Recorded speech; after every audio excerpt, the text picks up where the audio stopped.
So someone made a suggestion to me and said, why don't you do something about poisons? And it's not really my wheelhouse, which is kind of fun because I haven't really, it's nice to do some research on something that I don't really know much about. I know a little bit about from the context of early medieval charms and... Oh, someone coming up the stairs? Did you not lock the door then? I did lock the door. I've come to get their glasses on. Would you like to join us? Yeah, sorry, I couldn't find it. There were no lights on, so I didn't have a face. Yeah, come in. Is there anyone else out there? There was a couple of people just standing around, but they didn't seem to know what I was talking about. So. That's fine. Come in, Sorry, take a seat. sneaking in. That's all right. As I was saying, this is a little bit out of my wheelhouse. For those of you that don't know me, I'm a specialist in early medieval history, particularly the transition from pre-Christian to Christian Anglo-Saxon, or what we used to call Anglo-Saxon, which we now call early medieval Germanic tribes of Britain. Doesn't kind of roll off the tongue quite as nicely, does it? Anyway, someone suggested this to me and I thought, right, I'll do this because I don't know a lot about it, but I know a bit about it in context of charms and magic, and that's kind of where I'd normally be interested in, but I thought this time I'm going to go a little bit more fact-based, sorta, and we'll talk about what we're going to talk about tonight, if this will work. Here we go. We're going to talk about the earliest known poison that people have used, humans have used. We're going to talk about a few famous poisonings, ones that I find interesting anyway. Then medieval poisons and remedies. Because the one thing about poisons is they're intimately linked with these ancient remedies. And whether it was the remedies that came first and the poisons that came after, or the poisons came first and the remedies came after, from what I can understand, is a bit of a debate. I like the idea that they started off with poisons. I just like cruelty and humanity, I think. But I think it probably started with remedies. Anyway, and then we're going to go talk about Victorian remedies, which were more poison than remedy. Pretty much the same as the medievals, for that matter. And then I decided to pick two really interesting Isle of Wight stories to talk about, which all involve poisons.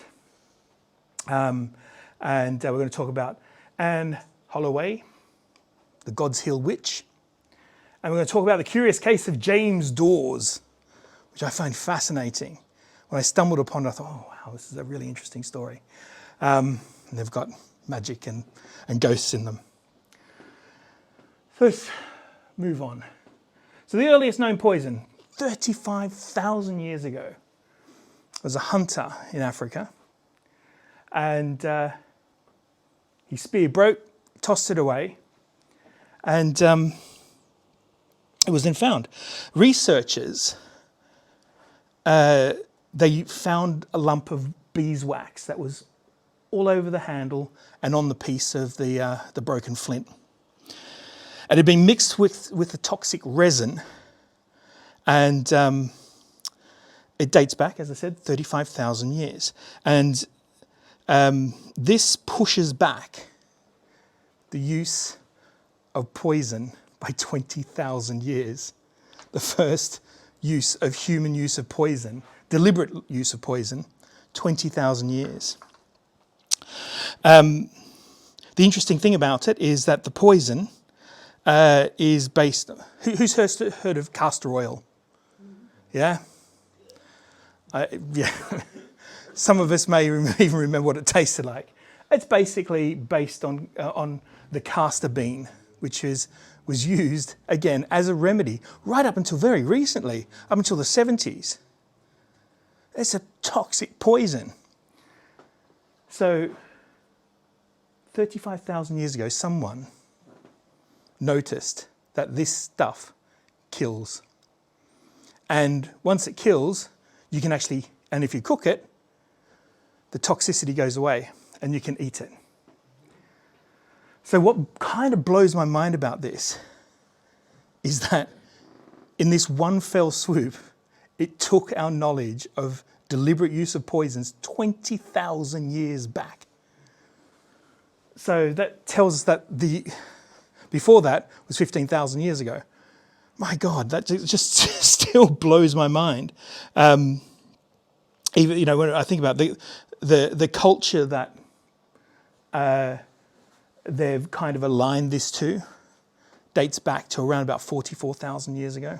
So no one knows whether for that whole 44,000 years they've been using poisons, but somewhere in that period, someone discovered the use of poison and to make their lives a little bit easier. I'm absolutely sure that it probably didn't take much for them to think, hey, that dude down the road that slept with my wife, I might slip him some of that as well. That's how I kind of think it all shook out. So humans have been using poison for a long, long time. And the one thing when I was researching this, people seem to get confused about what's the difference between poison and venom, being venomous, and being poisonous. And I'm still really confused by the whole thing, so we'll just stick with poison. But from what I understand, venom is made by an animal, whereas a poison is the chemical compound that kills. But I'm sure someone who's listening to this will probably correct me. As I said, not my wheelhouse.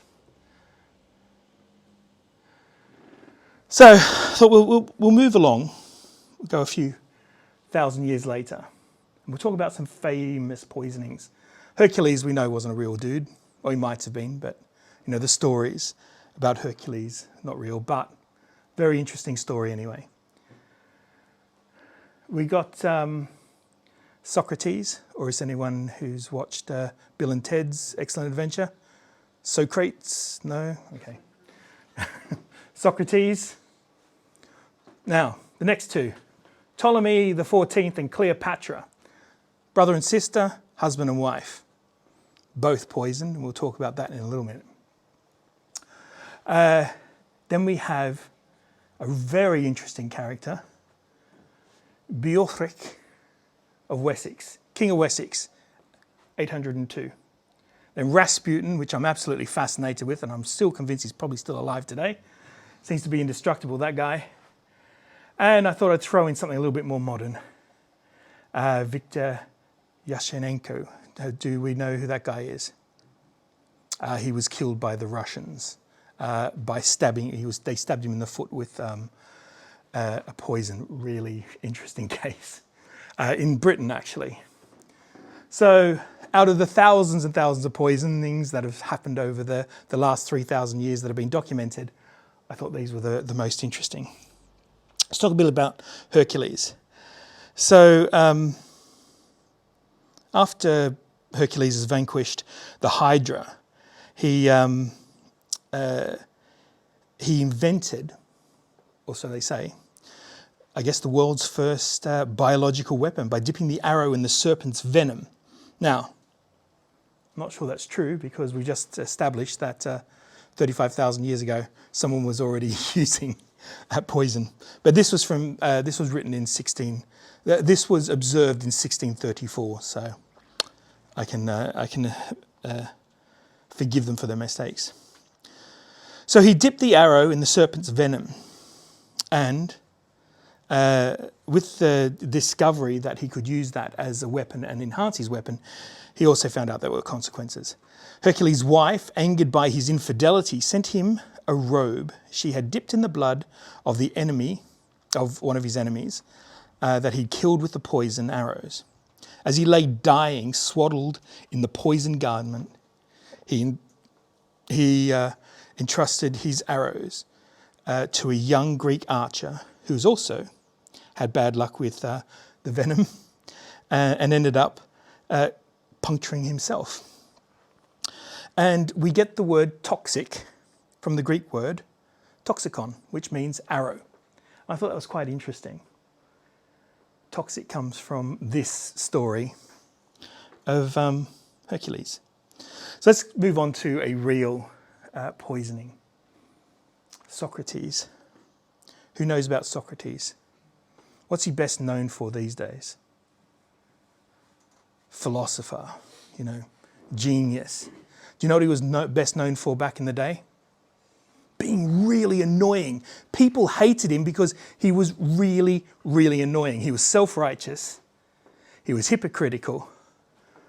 He apparently didn't understand personal boundaries. And he was not very good at reading people's faces or body language. And it's well documented that people hated him because he was really annoying. Anyway, after a while, they decided that they'd had enough. So they charged him with corrupting the youth of Athens by leading them away from the gods. He was a well-known, very early atheist. He was asked, basically, how would you like to die? But before that, they said, look, if you just pay a fine and get out of town, all is good. But Socrates, being Socrates and being really annoying, being self-righteous and all that sort of stuff, no, he wasn't going to have any of that. So he offered them a really tiny amount instead of the full fine. He tried to negotiate with them. They said no. And the judges basically sentenced him to death. They then asked him how he'd like to die.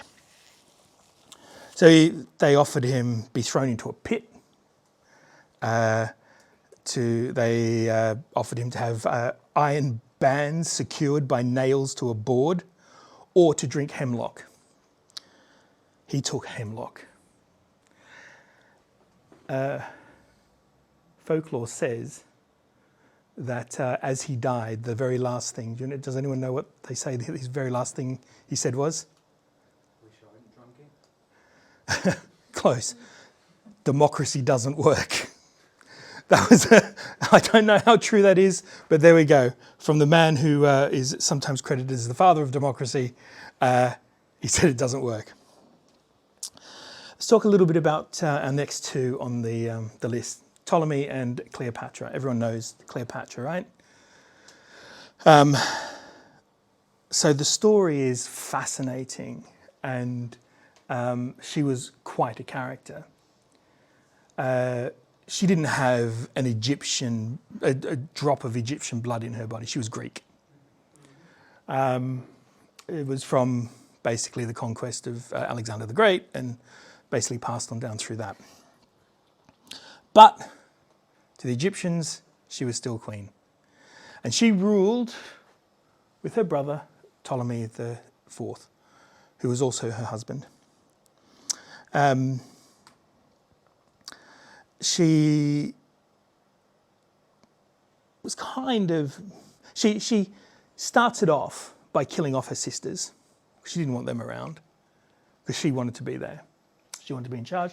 So it's speculated that she killed off her two sisters as well, very early on when she was like in her early teens.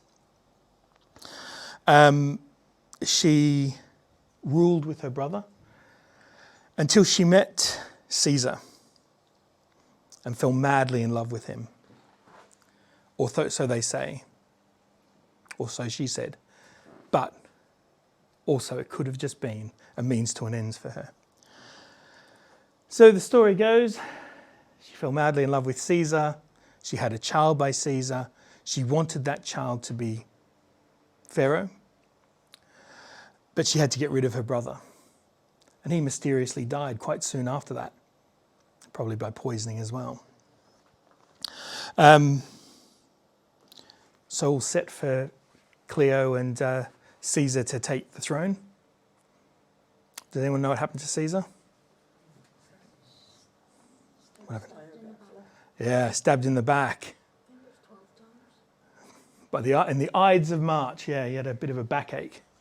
The whole Brutus thing and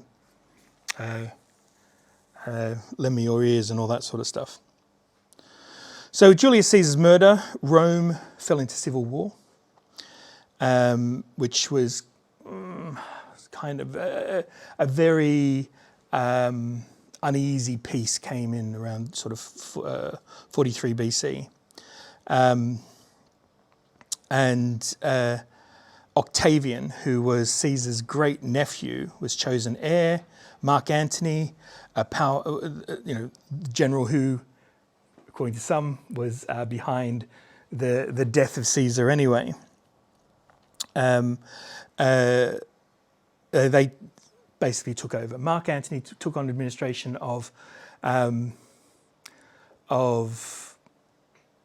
Egypt, and Cleopatra decided she was going to seduce him because, once again, she needed to secure her throne and the throne for her child.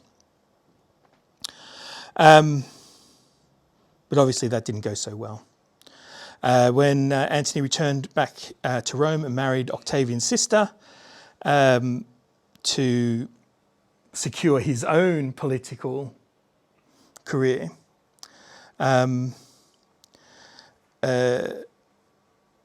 but Mark Antony basically kept carrying on with Cleopatra on the side. Cleopatra then had twins, a son and a daughter, and they then say that Mark Antony and Cleopatra secretly married. Anyway, to cut a long story short, there was the civil war that had plagued Rome basically flared up again, and Octavian marched through the empire, made his way to Alexandria, which was the head of Rome at that time, and basically informed Cleopatra that Mark Antony was dead and she had to basically succumb. But instead of that, the story says, she killed herself with an asp. How true that is, we're not sure. It could be apocryphal, simply because an asp is the sign of ancient Egyptian royalty. But August 10th, I should say, 30 BC, is probably when she died. What I find really fascinating about this story is the whole irony of it all. The fact that she spent so much time murdering her own family with poison to try and shore up her own dynasty and her own throne, eventually just giving up and taking her own life. It's tragic and ironic and beautiful and just kind of bonkers, really. But that's why I chose these two. So let's move on to Biotic of Wessex. Again, this is more my wheelhouse, this guy here. So it's said that, we don't know a lot about this guy, only that he was the king of Wessex for a while. Got a few coins and a few stories about what he did. Some say that he helped some of the ancient kings to hold their thrones, and when they fell, he grabbed power and all sorts of stuff like that. But what we're more interested in is about what happened to him. Because there's two stories. One is that he was accidentally poisoned by his wife. And the story goes that she had heard that the person that had come to their house to pay homage to the king was actually there to kill him. So she mixed foxglove in with his porridge. The idea being that she would slowly kill the guest because it's a horrible, violent death. But she did two things wrong. She put too much in and she gave the porridge to her husband and killed him, which I just think is hilarious. She then took off. She basically just took off and went to join a nunnery. And she was there. 2 more nuns mysteriously died. I don't know if they were growing foxglove or not. And then she was ejected out of the nunnery, not for poisoning, but for indecent, for not indecent exposure, but for unbecoming behaviour of a nun. She was carrying on with a man and a woman, and some even say animals as well. So I don't know how true that is. But yeah, she was an interesting character. So that's the story. That's how she accidentally killed him. The other story goes that he accidentally poisoned himself, again with porridge that he had poisoned to poison his wife. But he ate it instead. No word on what that poison was.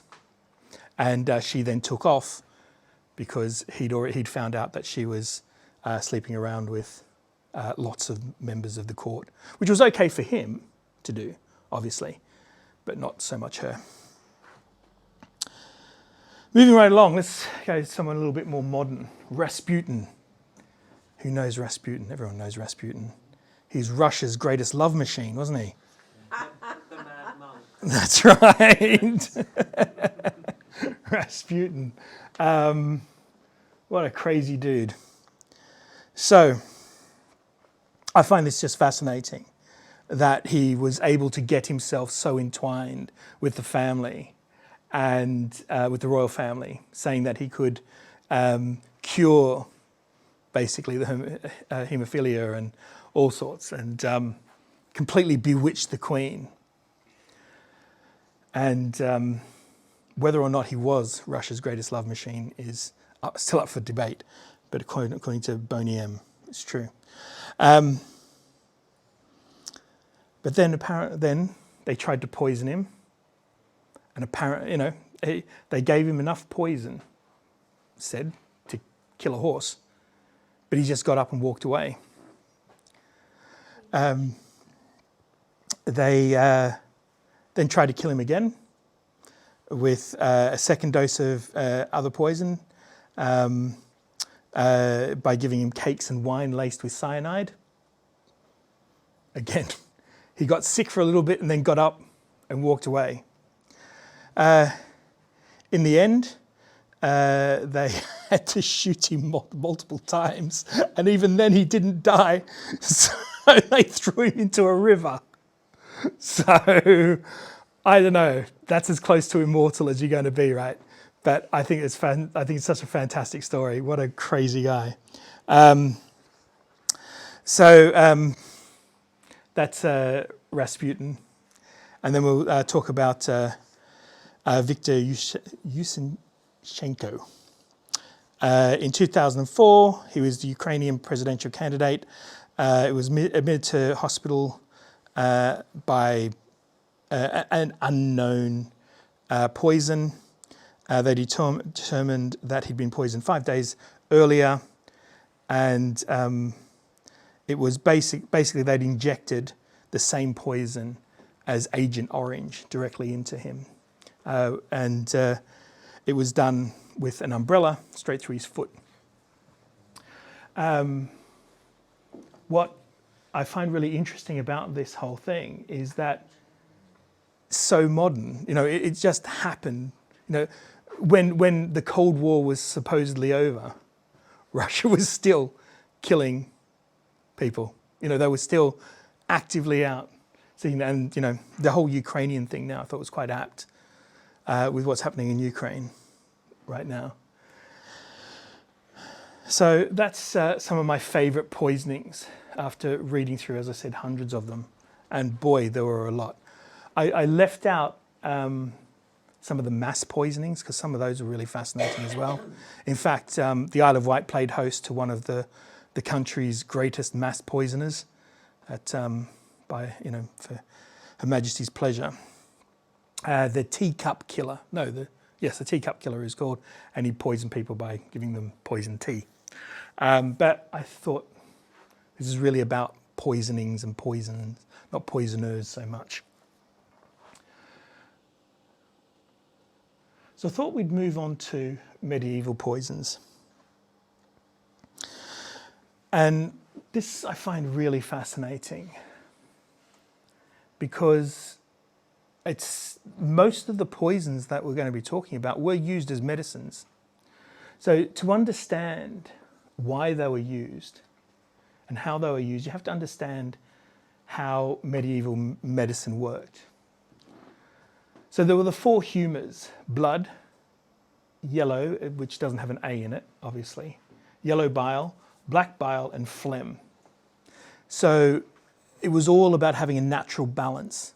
So if you had too much blood,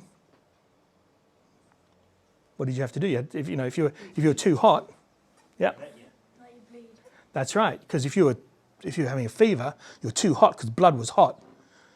You get rid of the blood. So it was all about doing the opposite and trying to get everything back into alignment. So if you had too much blood, you had to get rid of blood. Everything had to be in line. You had to have the same amount of blood, yellow bile, black bile, etc., and then you'd be fine. It's a kind of, it's about a bit of a misunderstanding. A lot of people think that medieval medicine was very much about whether you sinned or whether it was demons and so on. It was far more sophisticated than that. Yes, sure, there was a lot of that sort of thing going on. If you met someone who was clinically insane, then yeah, the belief probably was that they might be possessed. But most diseases were seen as just this natural imbalance. There was nothing really supernatural about it. Only supernatural insofar as the supernatural world made the world go round. Everything that happened to you was supernatural, but there was no distinction between supernatural and natural in that sense. So it was all about this ensuring that you had balance. So the main ingredients that they would use were plant-based. So one of the plants that was used a lot was hemlock, which we've talked about. And in small doses, it's a sedative. It can help with breathing. It can actually open up the lungs. So it was often used if you had an excess of bile, of phlegm, I should say. And swollen joints, which was sometimes attributed to yellow bile. Yellow bile was probably pus, more than likely. So in small amounts, it actually could be helpful. However, the difference between a helpful amount and a not so helpful amount is minuscule. And if you have too much, I'm sure some physician noticed pretty quickly that you become paralytic, your body would shut down. The worst part about hemlock is that when you take it, you can't move, and you lie there and you're completely conscious of everything that's going on. As your body shuts down, well, your body's not shutting down, it's basically going to sleep. So first it's your arms and your legs, they stop working, and you just sort of float down. You don't feel too much at first because it has this anesthetic effect, this sedative effect. And then your digestive system starts to give way, kidneys, your liver. And that's when the pain starts to kick in. And then your diaphragm stops working and you eventually suffocate alive and you are conscious of everything happening. It's horrific. I don't recommend it. The next on the list is wolfsbane. Who knows what wolfsbane is? Anyone ever heard of that? Heard it in Harry Potter. Yeah, I wouldn't put too much stock in what she has to say, to be honest. Wolf's bane, called because they used to use it for hunting wolves. It reduces pain, again. Again, very good for helping with circulation. But again, very small difference between something that can help you and something hinder you. And there have been reports of people taking wolfbane and literally crapping themselves to death. So again, really unpleasant. Next on my list is my favorite, mandrake. Have you guys heard of mandrake? Yeah? So mandrake is really great for stomach ulcers, colic, constipation, arthritis. But again, too much of it will kill you fairly quickly.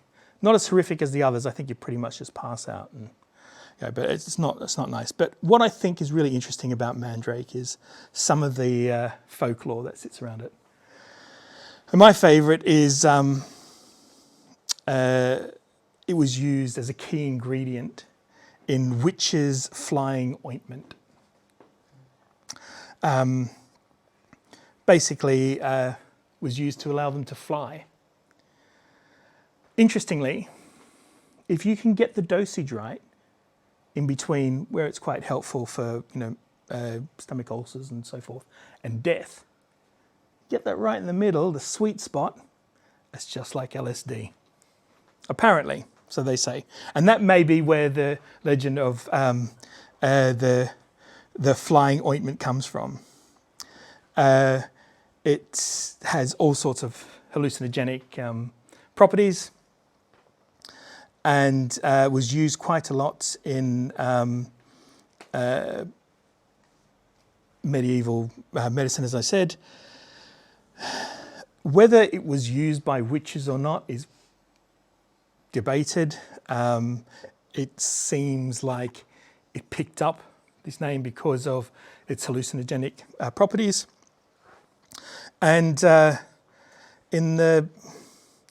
it wasn't really until sort of the late medieval, early Reformation sort of period that it really got associated with witchcraft. You have to understand the idea of witchcraft as being a bad thing, as all witches are, in league with the devil, is kind of a Protestant idea, very much brought into effect during Reformation, and a way of associating Catholicism and I'm not in any way defending Catholicism, because I'm telling you that back then they were bad. They were not good people. But rather than focusing on how terrible they were, genocide and all that sort of stuff, they decided to focus more on magic and witchcraft and so forth. So it wasn't kind of till the late medieval period that came up. And it was also said to, using it allowed you to commune with the devil, which, I'm not sure if that's a bad or a good thing. The next one was henbane. Again, has the same sort of effect as wolfsbane. And the last one, which was very, very, very popular, is arsenic. Very easy to obtain, very easy to use, and there go my glasses, and extremely untraceable. So as you can imagine, you could basically just buy it from an apothecary, which is the medieval equivalent of a chemist or a pharmacy, and you could buy it for just normal reasons. I got an itch. Here's some arsenic. They would use it. You could buy it in large quantities because people would use it to preserve fence posts and wood and things like that. There is a case where someone used arsenic to preserve timber around their fireplace, and they hadn't seasoned the wood. It was still green wood. They used arsenic to protect it, and when they put the fire on, the wood started, the moisture in the wood had absorbed all the arsenic, and it turned into arsenic vapor and killed the entire family. So They still do something similar when they dip with wood for treating nowadays. it goes green, doesn't it? If you've got a burner, don't burn that wood. Yeah. Because it comes out with it. Yeah, and it all goes green, doesn't it? Yeah, it's the arsenic in it. Interestingly, they say arsenic tastes of almonds. You've heard that? And most people can actually smell and taste that. But 5% of the population can't. If you ever meet someone who doesn't like the taste of almonds, it's because they can't taste them, and all they're tasting is a woody, boring flavour. And do you know how I know that? Because I'm one of the 5% that can't taste almonds. I can't smell them. I can't taste it. I've no idea what it tastes like. And whenever I tell anyone that, they say, so what do you taste? Nothing. You know, if someone gives me something that is a sweet that's has an almond taste to it, all I taste is sugar. I can't stand it. And for the longest time, I couldn't work out why people loved almond flavour. And my wife made, what was it? Something made with almonds. And she said, oh, taste it. You'll love it, Everyone loves this. And I tasted it. I just said, this just tastes like sugar. And she said, no, it tastes the almonds. I said, no, it's just all it tastes of sugar. I didn't and it wasn't until that point that suddenly the light bulb went on. And she said, well, smell it. And I couldn't smell a thing. But the converse side of that, the people that have the gene for not being able to taste or smell almonds are likely to have hyperdense bones, which means they're very unlikely to break. And I've been in all sorts of accidents and never broken a bone, so I don't know how true that is or not. So there we go. Now that I've said that, I'm going to walk outside and get hit by a... So there we go. Medieval poisons. So I'm not... the reason I didn't go too much into arsenic, well, I ended up talking more than I thought I would, is because top on the Victorian remedies is arsenic. It was used for everything. Got a touch of the pox? Arsenic. Got a cough? Arsenic. Lice? Arsenic. Asthma? Arsenic. In fact, they used to call it the arsenic dance because you would see people who were on arsenic and they'd be like skeletons. They were very, very low dose arsenic. But after several months of that, you can't ingest, you can't process any food, and they'd all become like skeletons. And they called it the arsenic dance because the way they walked was like that. So there we go. These are some of the other uses. If you had anthrax, what do you take? Arsenic. Syphilis. Arsenic. If you had a little bit of constipation and you needed an enema, what do they put in the water? Arsenic.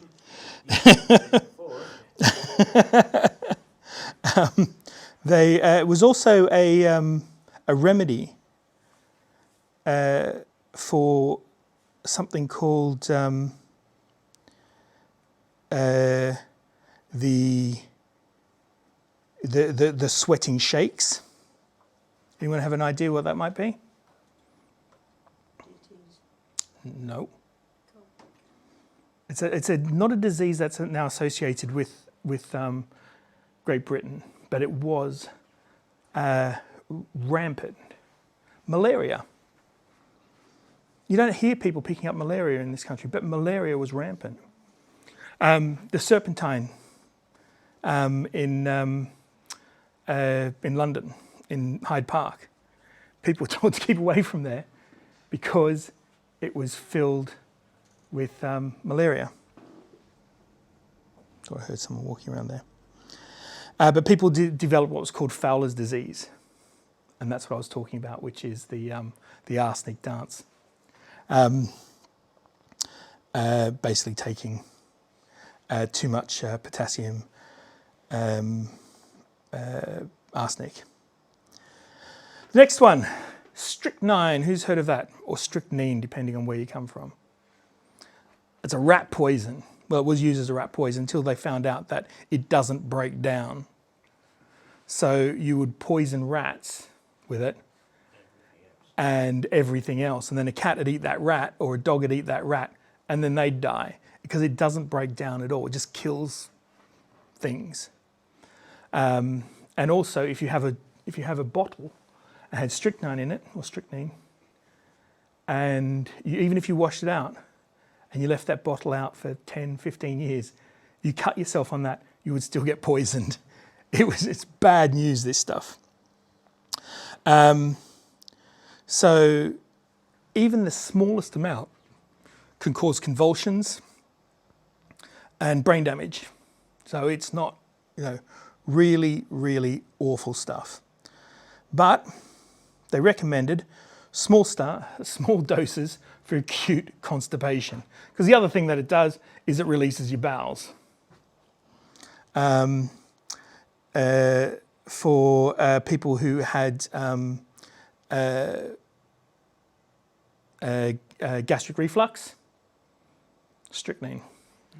Anyone who, ironically, people who had epilepsy, they recommended injecting strychnine into people to cure epilepsy.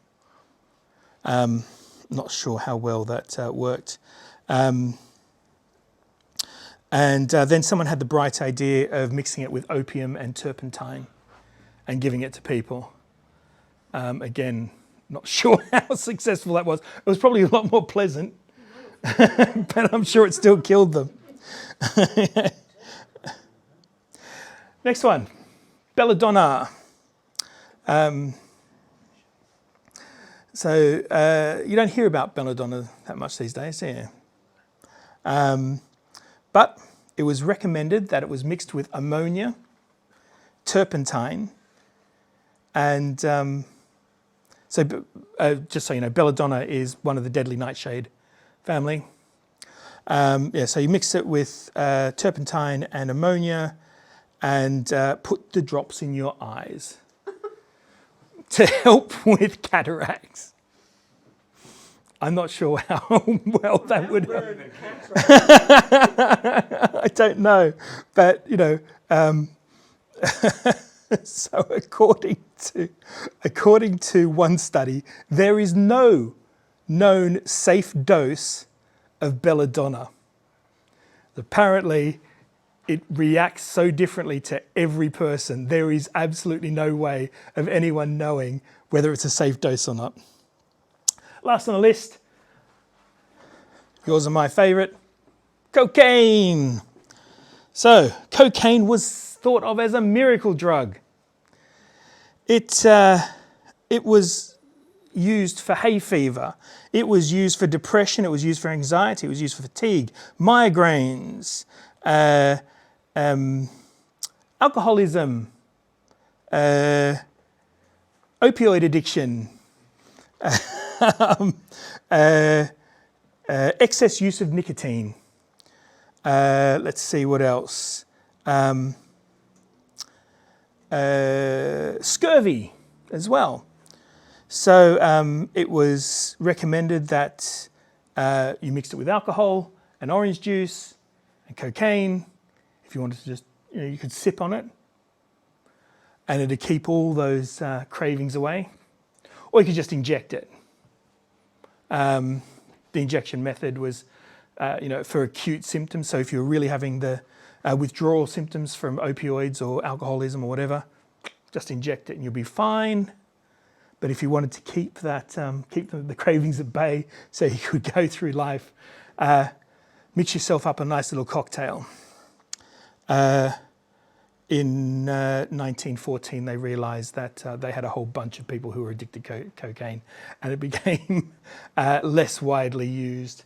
Still perfectly legal to buy, but it was on the way out. So, Victorian remedies, not so much remedies as poisons. So we're coming to the end of our talk. So I thought we'd talk a little bit about, have a little bit of a folkloric story. Hannah Holloway. Who's heard of Hannah Holloway?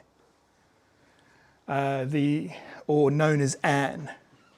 She's Witch of God's Hill. She said to have enacted a great or a vicious attack of revenge in the 15th century, or maybe the 16th century, or who knows when. And when we talk about it, it's probably a fairly horrific crime. Probably one of the worst poisonings in the history of the Isle of Wight, if true. But I'll leave it up to you to decide. So who's heard the nursery rhyme, "Here we go round the mulberry bush"? Yeah? Here we go round the mulberry bush, the mulberry bush, the mulberry bush. This is the way we wash our face, you know. So, story goes that, when was the last time you saw a mulberry bush? Anyone? About 3 months ago.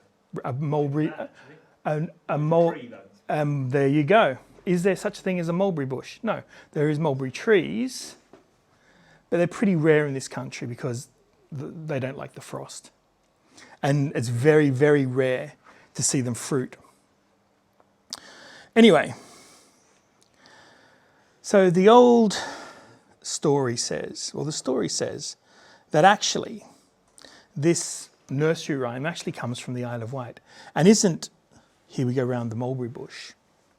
It was actually "Here we go round the bramble bush" on a cold and frosty morning. So this story is linked to the folk tale of, has anyone heard the story of what happens on the night of Michaelmas and blackberries? So folklore says that after Michaelmas is finished, that night the devil comes out and pisses on all the brambles and turns all the blackberries manky. You know how they suddenly go all...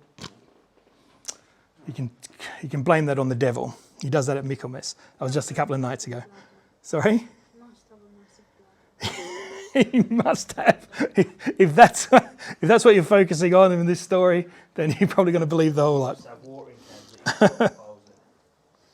So, so this story is intimately linked with that piece of folklore as well.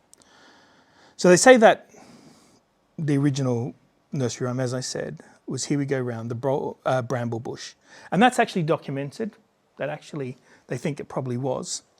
Or some people do. So let me explain a little bit about the story. Hannah, or Anne, lived in a ramshackle house on the outskirts of God's Hill. She was considered by many to be a witch. Her house was surrounded by overgrown brambles. And and her house was situated where the what's it called? The hang on, I've forgotten the name. What's the name of that pub? Griffin. The Griffin. There we go, the Griffin. Her house was situated where the Griffin is now, right there on that little T intersection, which was once a cross.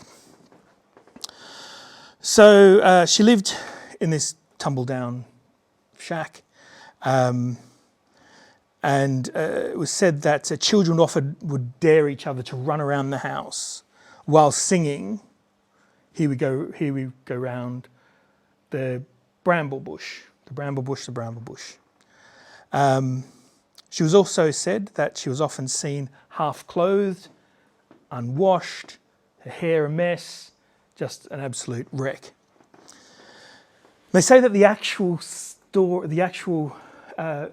lyrics before being cleaned up and put in a different order actually went like this: "The witch she cannot put on clothes, put on clothes, put on clothes. The witch she cannot put on clothes."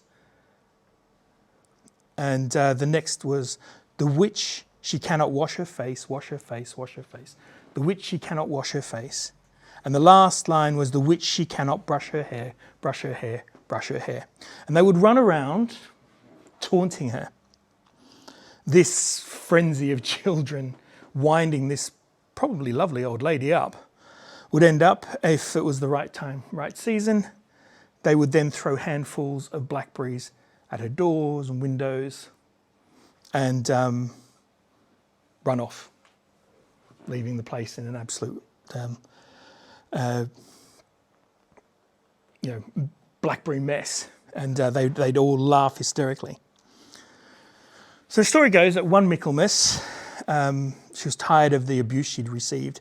So she waited that night until the devil decided to turn up. Where she came out just before the devil was about to do his business. And she said, look, please, don't do my blackberries now. Just give me some time. So the devil said, what have you got to offer? And she said, and he took a look and he said, no, I don't think so. And she said, right, well, actually, I've got a plan. Now, who knows the story of God's Hill and how the church was magically transported and all that sort of stuff? Yeah. And apparently the devil was still really put out about that. So the woman, the devil's listening. He thinks, okay, I like your plan. I like your style. So he says, look, you've got until dawn. And at dawn, I'm taking it all away. Do what you have to do, but you've got until dawn. So the old woman then spent the next hour or so harvesting as many of the blackberries that she could. She mixed them all together in a big bowl and got herself some belladonna. Mixed the belladonna in and she made blackberry cakes.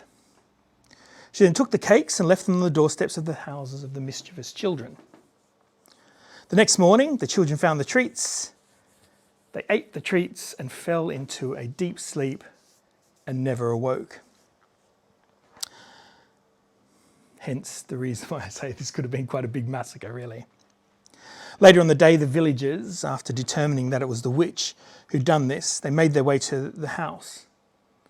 As the sun was now well into the sky, dawn had come and gone, they noticed that all the blackberry bushes, all the brambles were now dry husks. But the woman was nowhere to be found. So they burnt the house to the ground. They slashed the blackberries down, threw them on the fire, burnt it all to the ground. They say that nothing ever grew there again. That small little plot of land was basically laid barren until much later, when a house again was built. Mysteriously, the first family that moved in there mysteriously died of a sleeping sickness. But that's not the end of the story. Although Anna Holloway was never heard from again, they then decided to make the boundary of God's Hill, that little laneway that runs up there. And if you look at that laneway, it sort of goes up in a big arch and comes back round. And they originally called it the Holloway, later to be called the Hollow Lane. And originally, Hollow Lane actually went in a big circle right round the village, and that was considered the boundary of God's Hill. So that's the story of Hannah Holloway. Interestingly, in the 1600s, an Anne Holloway turned up in another place called God's Hill in Cornwall, spinster, who leased a mill and became a baker. I don't know if they're connected or not, but there we go. The Curious Case of James Dawes. I'll make this one pretty quick because we're running out of time here. This is at St Helens churchyard. He was born, and again, not born. God, I've got to check this before I put this out. I typed this really quickly while my kids were running around. He was born in 1799 in St Helens, and he was the nephew of Duke Bourbon. In 1830, the Duke was found hanging, and James died some months later in mysterious circumstances. That's kind of the beginning of where the story becomes a bit weird. So his aunt, when James found out that his uncle had committed suicide, so he jumped on a ship to France. When he got there, he mysteriously fell ill when he met his aunt and died. His loving wife, who by all accounts was a child bride, but still doting and loving wife, brought him straight home, had him buried in the churchyard, and his aunt had this built. So this is where the story goes a little bit wonky. Everyone associated with the family in France and in the UK, so all his brothers and sisters, within 6 months of the uncle killing himself, they all mysteriously died. So his brother died of an opium overdose. His two sisters, so James's two sisters, after he died, James died first. His brother George, opium overdose in Paris. The two sisters went over to see the aunt, and they mysteriously contracted cholera and died in the hotel where the uncle had killed himself. The only person that was left was his wife and aunt, and they both went on to be extremely wealthy old spinsters. Never marrying again, but having a very, very good time of it. So I ask you, do you think that she was the loving wife? And do you think the aunt putting this together, who wrote, this is the memorial to the memory of James Dawes, who died suddenly in Calais on land from England on the 18th of July in 1831, in the 29th year of his age, leaving his widow, his family and friends to weep and lament their loss. In the midst of life, we are in death, erected as a mark of affection by his loving aunt. And that's what I will leave you with, to ponder. Poor old James Dawes and every single one of his siblings. Thank you very much.